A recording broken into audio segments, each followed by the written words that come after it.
होने दीजिए, चुनाव तो होते रहता है। कोरोना में चुनाव हुआ, नीतीश जी फिर से मुख्यमंत्री बने, चुनाव होने वाला है। अरे होने दीजिए। बेगानी शादी में अब्दुल्ला दीवाना। चुनाव रोजी रोजगार के सवाल पे होगा कि नहीं होगा, शिक्षा के सवाल पे होगा कि नहीं होगा, लोगों की सामाजिक सुरक्षा के सवाल पे होगा कि नहीं। उस यात्रा के आगे आगे वो नौजवान चल रहे हैं जिन नौजवानों की नियुक्ति प्रक्रिया पूरी हो गई, भर्ती फिजिकल हो गया, दौड़ लिया लोग, मेडिकल हो गया, का जांच, लंबाई चौड़ाई सब गया, लेकिन प्रमाण पत्र नहीं, तो नियुक्ति दी गई। सरकार का कोरोना है, कोरोना में के पूरा दुनिया का चक्कर है।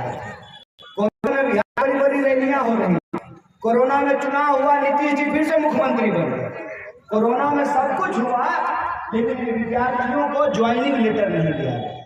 ये बहाना है, साजिश ये है कि इस देश की सरकार इस को अपने दोस्तों के हाथ में बेच देना चाहती है। अक्सर मीडिया के लोग हमसे पूछते हैं चुनाव होने वाला है। अरे होने दीजिए। बेगानी शादी में अब्दुल्ला दीवाना। होने दीजिए, चुनाव तो होते रहता है। प्रश्न ये है कि चुनाव हमारे मुद्दों पे होगा कि नहीं होगा, चुनाव रोजी रोजगार के सवाल पे होगा कि नहीं होगा, शिक्षा के सवाल पे होगा कि नहीं होगा, लोगों की सामाजिक सुरक्षा के सवाल पे होगा कि नहीं होगा। और जब सरकार नौकरी देने में विफल होती है, जब सरकार महंगाई रोकने में विफल होती है, जब सरकार सुरक्षा देने में विफल होती है, तो जानबूझ करके नफरत की इंसान को लड़ाया जाता है, मोहल्ले वाले को खिलाफ जाता है, इस पंचायत वाले से लड़ाया जाता है। इलाका ऐसा लगता है इंसान नेता हो गए। इंसान इसी मिट्टी पैदा हुआ है। बिहार अगर पैदा होने वाला चाहे ब्राह्मण हो या दलित, हिंदू हो या मुसलमान, वो बिहारी है, और बिहारी कह करके ही उसको बाहर में अपमानित किया जाता है। इसीलिए बिहार के लोगों को आपस में लड़ाते हैं, नफरत की आग फैलाते हैं कि लोग आपस में लड़ते रहें तो कोई पूछे नहीं कि नौकरी कहाँ है, कोई ये सवाल नहीं पूछे कि देश के गृह मंत्री का बेटा सेक्रेटरी बन गया, लेकिन इस देश के नौजवानों को नौकरी नहीं मिली।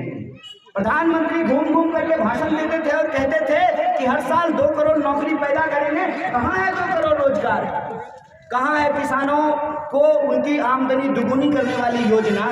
कहाँ महंगाई कम हो गई है? कहाँ भ्रष्टाचार कम हो गया है? बता दीजिए, ऐसा कौन सा डिपार्टमेंट है जिस डिपार्टमेंट में बिना कमीशन का काम होता हो? मैं कहता हूँ बिहार को साजिश के तहत इसकी लोकशाही को नौकरशाही में तब्दील की जा रही है, अफसरशाही में तब्दील की जा रही है। इसीलिए बिहार के लोगों को ये फैसला करना है। जब आगे चुनाव की चर्चा होगी, तब चुनाव की चर्चा होगी, गठबंधन की चर्चा होगी, सीट की चर्चा होगी, सीएम का चर्चा होगा। आज सवाल ये है कि बिहार के चौक चौराहों पर जो सबसे महत्वपूर्ण मुद्दा है वो राजनीति के विमर्श के केंद्र में होना चाहिए। और मैं बार बार कहता हूँ, भाजपा की एकमात्र साजिश है बिहार के लोगों को आपस में लड़ाओ, जैसे अंग्रेज करते थे ना, फूट डालो राज करो। बिहार के लोगों को आपस में लड़ाओ और अपने दोस्त को यहाँ की जमीन औने पौने दाम में दे करके उसका फूड पार्क खुलवाओ। इनका साजिश हम लोगों को समझना पड़ेगा। इसीलिए मैं आप सबसे कहता हूँ कि एकजुट रहना है, इकट्ठा रहना है। और जब नेता लोग अपने बाल बच्चे के बारे में सोच रहा है, तो हमको भी अपने बाल बच्चों के भविष्य के बारे में सोचना है। और इसीलिए क्या यात्रा आपके बीच में संदेशा लेकर के चल रही है, सबको शिक्षा, सबको काम, हिंदू हो या मुसलमान, सबको मिले बराबर का आत्मसम्मान। यही सवाल लेकर के हम चल रहे हैं। और हमारा पूरा भरोसा है कि जिस तरह से चंपारण में हमको प्यार मिला है, उसी तरीके का प्यार सीतामढ़ी में मिलेगा, शिवहर में मिलेगा, मुजफ्फरपुर में मिलेगा, समस्तीपुर में, दरभंगा में, मधुबनी में, बेगूसराय में, खगड़िया में, सीमांचल में, मगध में, भोजपुर में और पटना की धरती पर यह यात्रा पहुंचेगी। और बिहार के युवाओं का यह हुनर है, हम अत्याचार के खिलाफ संघर्ष को जरूर जीतेंगे। बहुत बहुत शुक्रिया। कांग्रेस पार्टी जिंदाबाद।